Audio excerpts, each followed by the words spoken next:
অভিষেককে জেলে যাওয়া উচিত, বর্ধমানে বিস্ফোরক মন্তব্য বিষ্ণুপুরের সাংসদ সৌমিত্র খা। সোমবার রাজ্যের রাজনৈতিক মহলে ফের বিতর্কের কেন্দ্রে তৃণমূল কংগ্রেসের সর্বভারতীয় সাধারণ সম্পাদক অভিষেক বন্দ্যোপাধ্যায়।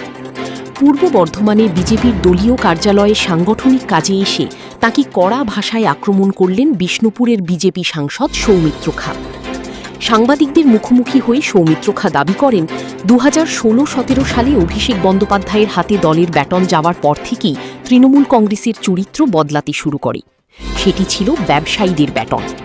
তিনি আরও বলেন, সেই সময়ের রাজনৈতিক পরিস্থিতির কারণে তৃণমূলের বহু নেতা ও কর্মী দল ছেড়ে অন্য রাজনৈতিক পথে হেঁটেছেন। অভিষেক বন্দ্যোপাধ্যায়কে সরাসরি নিশানা করে সৌমিত্র খার মন্তব্য, অভিষেক বন্দ্যোপাধ্যায় বিদেশে গিয়ে কোনো সুবিধা পাবেন না, রাজনীতি করতে হলে এই দেশেই করতে হবে, আর যদি জেলে থাকতে হয় সেটাও এখানেই থাকতে হবে। সবচেয়ে তাৎপর্যপূর্ণভাবে তিনি বলেন, অভিষেক বন্দ্যোপাধ্যায়কে জেলে যাওয়া উচিত। যদিও একই সঙ্গে তিনি জানান, প্রশাসন ও আদালত বিষয়টি খতিয়ে দেখছি এবং আইন তার নিজস্ব গতিতেই চলবে।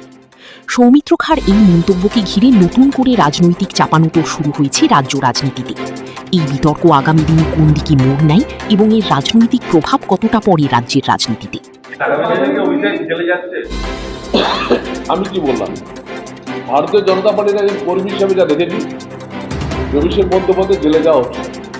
এইবার প্রশাসন এবং কোর্ট এই ব্যাপারটা দেখছে, এটা তো আমরা বলতে পারবো না।